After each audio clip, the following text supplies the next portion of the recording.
Մայրաքաղաքում 10:32 րոպե, դուք լսում եք FM 107-ը, այժմ ներկայացնեմ օրվա մամուլի հրապարակումները, եւ այսպես.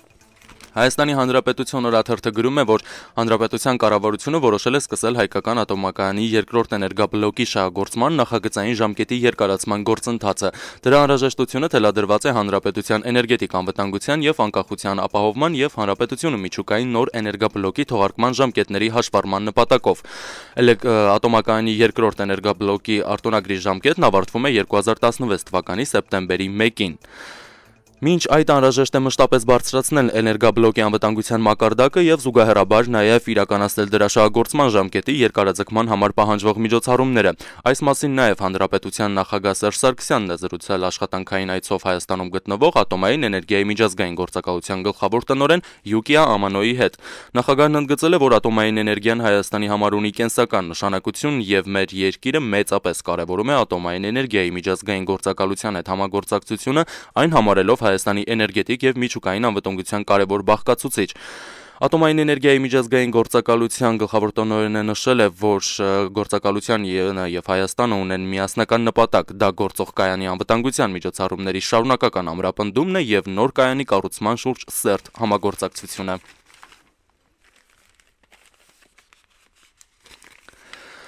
Եվ այսպես, օրվա մամուլն անդրադարձել է նաև Արմեն Աշոտյան-Սուրեն Զոլյան հարաբերություններին եւ Հայոց Աշխարհը իսկ կրքերը Բրյուսելում չեն հանդարտվում վերտառությամբ հոդվածում գրում է եւ մեջբերում է Արմեն Աշոտյանին։ Ես ունեցել եմ Սուրեն Զոլյանին աշխատանքից ազատելու բոլոր հիմքերը։ Նա կարող է ռեկտորի պաշտոն վերադառնալ երկու ճանապարհով։ Եթե դիմի դատարան, նաև իմ երկրորդ նկատողության եւ ազատման հրամանի գործով ու դատարանը վճիռ կայացնի նրա օգտին եւ երկրորդ։ Լինելու են ռեկտորի նոր ընտրություններ, եթե նա մասնակցի ու ընտրվի։ Բրյուսելի անվան պետական լեզվաբանական համալսարանի ուսանողների հետ հանդիպման ժամանակ ասել է կրթության եւ գիտության նախարար Արմեն Աշոտյանը. եթե դիմախոս կողմը վստահ է իր կողմից ներկայացվող իրավական փաստարկների մեջ, թող օր առաջ դիմի դատարան։ Ես պատրաստ եմ ընդունել դատարանի ցանկացած որոշում։ Մնացյալ բոլոր փորձերը շանտաժ ուսանողների շրջանում լարվածության ստեղծում ցույց են տալիս, որ նախարարությունը կայացրել է իրավական տեսակետից օրինական որոշում, այսինքն ընդդիմախոս կողմը վիճարկելու համար գիտակցում է սեփական փաստերի թուլությունը, այդ պատճառով էլ երկրորդ հրամանով ու գործի ազատման հետ կապված ձեռ չի դիմել դատարան, ասել է Արմեն Աշոտյանը ու մեջբերում է Հայոց Աշխարհը։ Նույն թեմային է անդրադարձել նաև հայկական ժամանակ օրաթերթը, որ գրում է Հայաստանի Հանրապետության կրթության եւ գիտության նախարար Արմեն Աշոտյանը երեկ Երևանի Բրյուսելի անվան պետական լեզվաբանական համալսարանում էր։ Եկել էր զայրացած ուսանողներին պարզաբանումներ տալու, թե ինչու է պաշտոն անկարել բուհի ռեկտոր Սուրեն Զոլյանին հիմնավորելու իր քայլերի օրինականությունը։ Ըստ թերթի իրավիճակը բավականին լարված էր, բուհեին ժամանել մեծաթիվ ոստիկաններ։ Այդ ընթացքում ոստիկանություն տարվեց ակտիվիստ ուսանող Նարեկ Սամսոնյանը, որն ազատ արձակվեց այն բանից հետո, երբ ուսանողները բողոքի ցույցի հավաքվեցին ոստիկանության կենտրոնի բաժնի դիմաց։ Ավելի ուշ լուրեր տարածվեցին, թե նրան ազատ են արձակել կրթության եւ գիտության նախարարի միջնորդությամբ։ Նախարարության տեղեկատվության վարչությունից թերթի թղթակցի հետ զրույցում հաստատել են Արմեն Աշոտյանի միջնորդության մասին լուրը, իսկ ահա Նարեկ Սամսոնյանն այդ առիթով հայտարարել է. Պաշտոնապես հայտարարում եմ, որ ես օրենքի խախտում թույլ չեմ տվել եւ որևէ միջնորդության կարիք չեմ ունեցել, թե Աշոտյանը ինչ է արել, դա իր գործն է ու ավելին, դա նշանակում է, որ Աշոտյանը չարաշահել է իր պաշտոնանկար լիազորությունները։ Իսկ ոստիկաններն ինձ բաց թողնելիս առաջնորդվել են օրենքով, ոչ թե ինչ-որ մեկի հրամանով։ Համենայն դեպս ինձ նման մեկնաբանություն են տվել ոստիկանությունում, նշել է Սամսոնյանը։ Թերթը նաեւ նշում է, որ Հանրապետության ոստիկանության լրատվության վարչությունից կատարված առնչությամբ հայտարարել են, որ ահազանգ են ստացել, թե համալսարանում կռիվ է հրահրվում։ Ընդգծվել է նաեւ, որ Նարեկ Սամսոնյանին ոչ թե բերման են ենթարկել ոստիկանության կենտրոնականի բաժին, այլ հրավիրել են, խոստանալով, որ բացատրություն գրելուց հետո ուսանողն ազատ կարձակվի։ Գրում է Հայկական ժամանակը։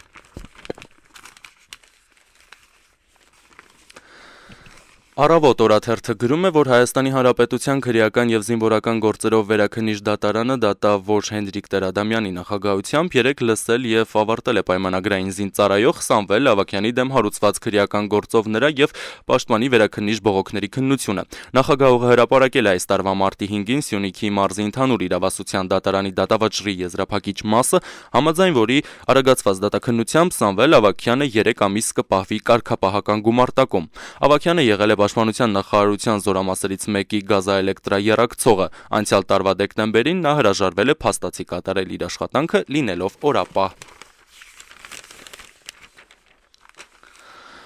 Նույն օրաթերթը գրում է.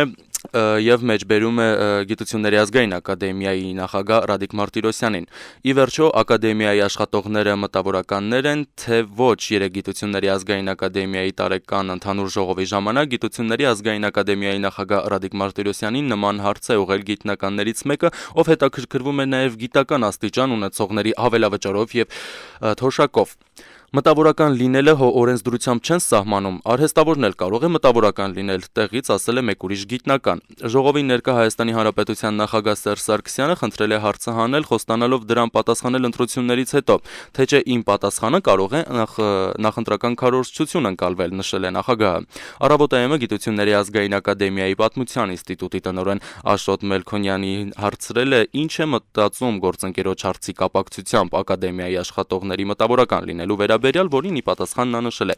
Ցավոք սրտի մարդկանց մոտ տպավորություն է, թե մտավորական նշանակում է մտավոր աշխատանքով զբաղվող։ Մինչդեռ մտավորական ասելով ես հասկանում եմ նկարագիր, առաջին հերթին ազգային եւ մարդկային, մտավորական նշանակում է համարձակ լինել, երբեք չընկրկել ուժի առաջ եւ չդավաճանել անկախ մտածելակերպ ունեցող մարդու առաքինությունը։ Մարդ կարող է զբաղվել մտավոր աշխատանքով, լինել գիտնական, բայց իր պահվածքով չլինել մտավորական, ասել է պարոն Մելքոնյանը։ Նույն հարցը թերթը ուղղել է նաեւ Գիտությունների ազգային ակադեմիայի իշխանահաճո նախագահ ըստ թերթի ակադեմիկոս Ռադիկ Մարտիրոսյանին։ Էլ ուրիշ ով կարող է լինել մտավորական, բացի ակադեմիայի աշխատակիցներից, անկեղծորեն զարմացել է նա, ում մեջբերում է Առավոտ օրաթերթը։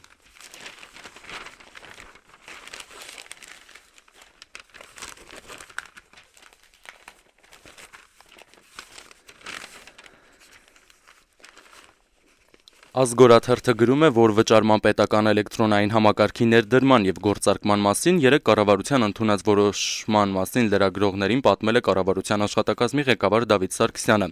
Համաձայն այդ որոշման պետական տուրքերը, տուգանքները, ծառայության վճարները եւ այլ վճարումները կկատարվեն նոր համակարգի միջոցով, որը կգործարկվի 10 օր հետո։ Այս համակարգով հնարավորություն է ստեղծվում Arca եւ Mastercard համակարգերի միջոցով կատարել ինտերնետային վճարումներ ուղղակի տվյալ կառույցների հաշվին։ Դրանով ոչ միայն ժամանակ կխնայվի, այլև անհամեմատ ավելի ցածր միջնորդավճար կգանձվի, օրինակ 2-ից 3000 դրամ վճարման ժամանակ 10 դրամ եւ այլն։ Թերթի հարցին պատասխանելով Դավիթ Սարգսյանը հայտնել է, որ այս համակարգի միջոցով չեն կարող վճարվել ավելացված արժեքի հարկը, եկամտահարկը, շահութահարկը, սոցվճարները, այլ միայն գույքահարկն ու հողի հարկը։ Այս համակարգով չեն կատարվի նաեւ ապավճարումները։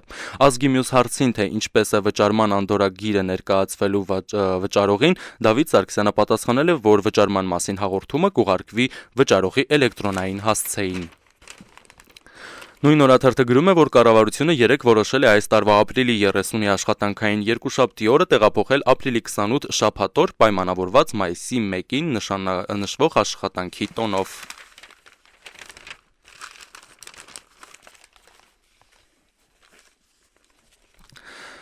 Հայաստանի Հանրապետություն օրաթերթը գրում է, որ միջազգային ընտրական համակարգերի փորձագիտական կենտրոնը դիտորդական առաքելություն կիրականացնի Հայաստանում մայիսի 6-ին կայանալիք խորհրդարանական ընտրությունների ժամանակ։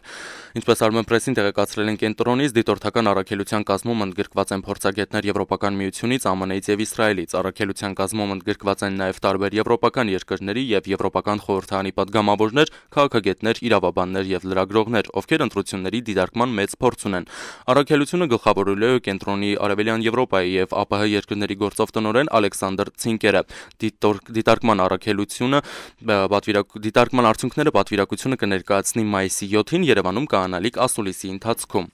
Թեման շարունակելով նույն օրաթերթը գրում է, որ ԱՊՀ դիտորդական առաքելությունը շարունակում է հետևել Հանրապետության ազգային ժողովի ընտրությունների նախընտրական քարոզարշավի ընթացքին։ Առաքելության ներկայացուցիչները հանդիպումներ են ունենում ընտրություններին մասնակցող կուսակցությունների նախընտրական շտաբների ներկայացուցիչների հետ։ Ներկայում Հայաստանի կենտրոնական ընտրական հանձնաժողովում գրանցվել է 103 դիտորդ Բելարուսից, Ղազախստանից, Ղրղզստանից, Ռուսաստանի Դաշնությունից, Տաջիկստանից, Ուկրաինայից, ԱՊՀ միջխորհրդարանական վեհաժողովից եւ ԱՊՀ գործադիր կոմիտեից, գրում է Հայաստանի Հանրապետություն օրաթերթը։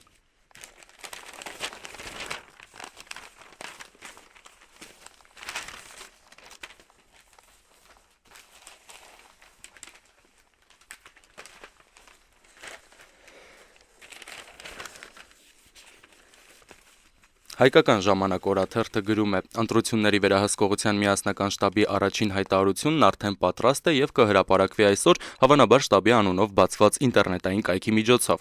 Երեկ այս մասին թերթին տեղեկացրել է Հայաստանի Հանրապետության քաղաքագետների միության նախագահ Հմայակ Հովհաննիսյանը։ Հայտարարությունն ըստ նրա արձանագրում է, որ թիվ 7 ընտրատարածքում ընդդիմադիր թեկնածուի նկատմամբ իրականացվող ոտնձգությունները հակաօրինական են եւ արմավիրում տեղի ունեցած դեպքը, երբ անկուսակցական թեկնածուին ստիպեցին ինքնաբացարկ ներկայացնել, արժեզրկում են եւ արդեն արժեզրկել են արդար ընտրություններ անցկացնելու իշխանության հայտարարությունները։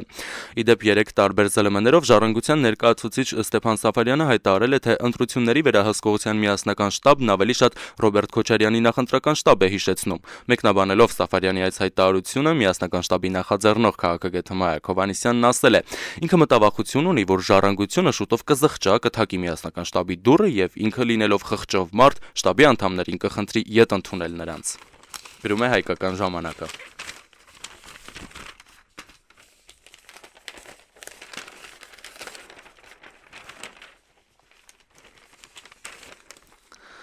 Հրապարակ օրաթերթը գրում է. գաղտնիք չէ, որ մեր երկրում դատապարտյալներն ընտրություններին մասնակցելու իրավունքից զրկված են։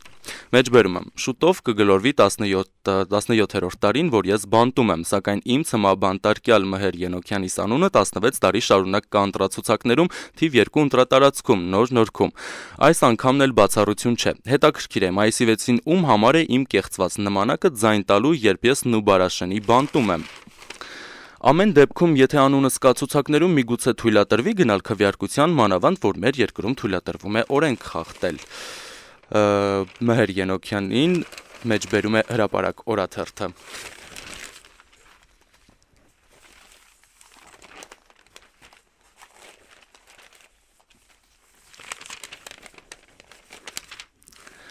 Հայաստանի Հանրապետություն օրաթերթը գրում է, որ ապրիլի 22-ին անցկացվել է Ֆրանսիայի նախագահի ընտրությունների առաջին փուլի կապակցությամբ նույն օրը ժամը 8-ից 18-ը Երևանում Ֆրանսիայի դեսպանատանը կբացվի ընտրատեղամաս, ուր Հայաստանում բնակվող ֆրանսիացիները կարող են կատարել իրենց ընտրությունը։ Նույն օրաթերթը գրում է, որ Հայաստանի Հանրապետության դեսպան Ռուբեն Կարապետյանն այցելել է Սալեռնո նահանգի Սկաֆրատի քաղաք, ուր հանդիպում է ունեցել քաղաքապետ Անջելո Պասկալինոյի հետ, ինչպես նաև մասնակցել քաղաքի պատմական շինություններից մեկում Հայոց ցեղասպանության 97-րդ ամյակին նվիրված հայ արտիստները Սկաֆատիում ցուցահանդեսի պաշտոնական բացման արարողությանը։ Քաղաքապետի հետ տեղի ունեցած զրույցի ընթացքում դեսպան Կարապետյանը քննարկել է Սկաֆատիի հետ քաղաքային մակարդակով համագործակցության հաստատման, զբոսաշրջության եւ առևտրատնտեսական ոլորտներում կապերի զարգացման հնարավորությունները։ Թերթը նշում է, որ Սկաֆատիի քաղաքային խորհուրդը ճանաչել է հայոց ցեղասպանությունը։ Ազգորաթերթը գրում է, որ Ֆրանսիայի նախագահական ընտրություններում սոցիալիստների թեկնածու Ֆրանսուଆ Օլանդը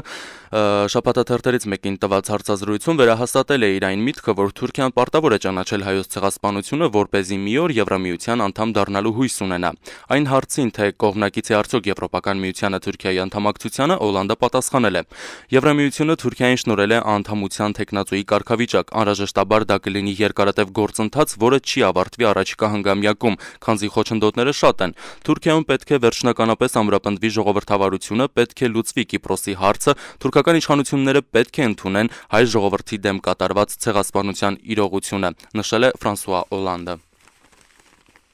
Թեման շարունակելով Ազգորաթերթը գրում է.